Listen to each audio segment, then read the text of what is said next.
Hello mes abonnés, j'espère que vous allez bien. Donc voilà, donc je voulais, donc là je vous ai parlé tout à l'heure de choisir et de consacrer un cristal pour offrir à la personne, ou donc soit c'est pour l'offrir, ou si c'est la personne qui vous a demandé un cristal avec une spécification bien particulière. Voilà, donc ça à ce moment-là vous allez le faire. Et maintenant, imaginez, donc là, c'est une autre, donc ça va être la méthode pour programmer vos cristaux. Donc, sachez que lorsque vous allez, donc vous avez procédé, lorsque vous aurez procédé au rituel de consécration de vos cristaux, vous pouvez les programmer pour un objectif spécifique. Donc, si vous les utilisez généralement pour transférer de l'énergie ou même si c'est pour de la thérapie, ce n'est pas réellement nécessaire.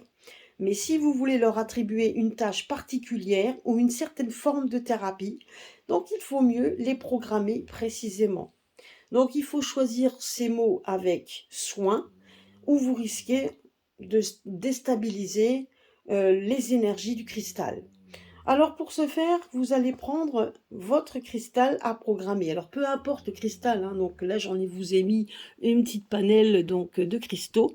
Donc mais vous choisissez le cristal, hein, donc vous prenez bien le cristal à programmer. Vous allez penser soigneusement à votre intention, à ce que vous désirez changer ou comment le cristal peut apporter la guérison ou avoir une influence stimulante, peu importe ce que vous allez lui demander.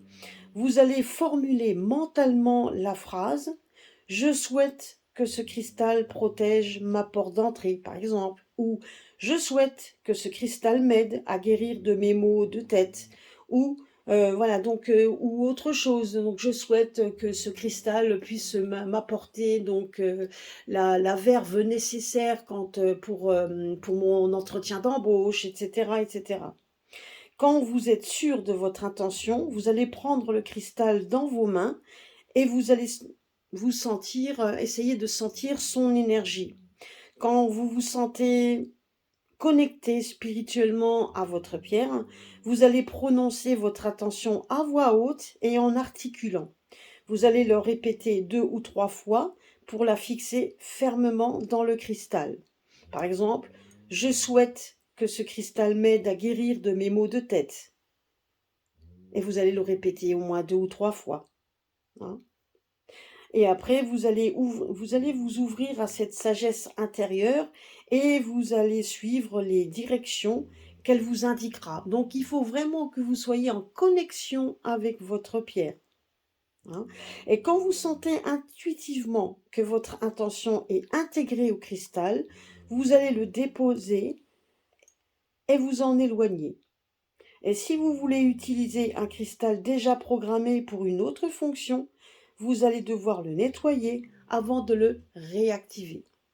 Donc, une fois que vous avez donné cette intention à votre cristal, vous le mettez près de vous et vous le laissez agir. Donc, bien évidemment, si c'est pour donc un entretien d'embauche, par exemple, le cristal, gardez-le dans votre poche, toujours à proximité, et laissez le cristal agir. Si c'est pour une thérapie ou si c'est pour des soins, eh ben, laissez le cristal agir.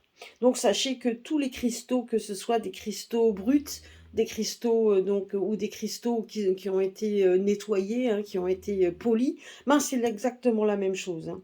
Vous allez pouvoir vous en servir. Donc vous pouvez l'activer, que ce soit en brut ou en poli. C'est ce que je voulais vous dire. Hein.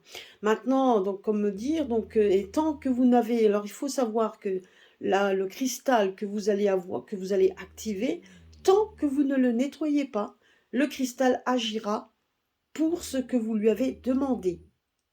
Et quand vous voulez que le cristal, si maintenant vous voulez, parce que les cristaux, comme vous le savez, et je vous le fais régulièrement des vidéos, démontrent en fait que vous avez plusieurs possibilités, alors il suffit de le nettoyer, de le purifier, de le charger en énergie, et bien évidemment de le consacrer de nouveau, donc en le prenant dans la main, etc. Donc en lui donnant de nouveau une nouvelle direction, une nouvelle directive, des nouveaux mots, et vous allez laisser ce cristal donc ben, agir à nouveau et vice versa. Et si vous avez besoin de nouveau de ce cristal pour autre chose, il faudra à chaque fois le nettoyer. Car tant que vous ne le nettoyez pas, tant que vous ne dites rien, le cristal fera ce pourquoi vous l'avez activé. Voilà. Et ça, je voulais quand même aussi vous en parler. J'espère que cela vous aura plu, que cela vous aura donné des petites, des petites, comment je pourrais dire, des petites choses dont vous avez besoin dans la vie quotidienne, en tout cas avec vos cristaux. Comme ça, au moins, vous savez que quand on a des cristaux, comment agir pour qu'ils agissent avec vous. Donc voilà, et donc n'oubliez pas, donc, et de toujours bien les activer, toujours bien travailler avec eux, toujours vous mettre bien en connexion avec votre pierre, avec votre cristal, qu'il soit brut ou poli, pour qu'il justement, il puisse vous donner ce que vous voulez. Voilà. Sur ce, ben, je vous souhaite une bonne journée, une bonne soirée, si pour ce, donc parce que là c'est plutôt en soirée. Je vous souhaite une bonne soirée, une bonne journée et à très très bientôt sur ma chaîne. Donc après mon retour de vacances, bien évidemment. Voilà, je vous fais des gros bisous à tous et à très bientôt.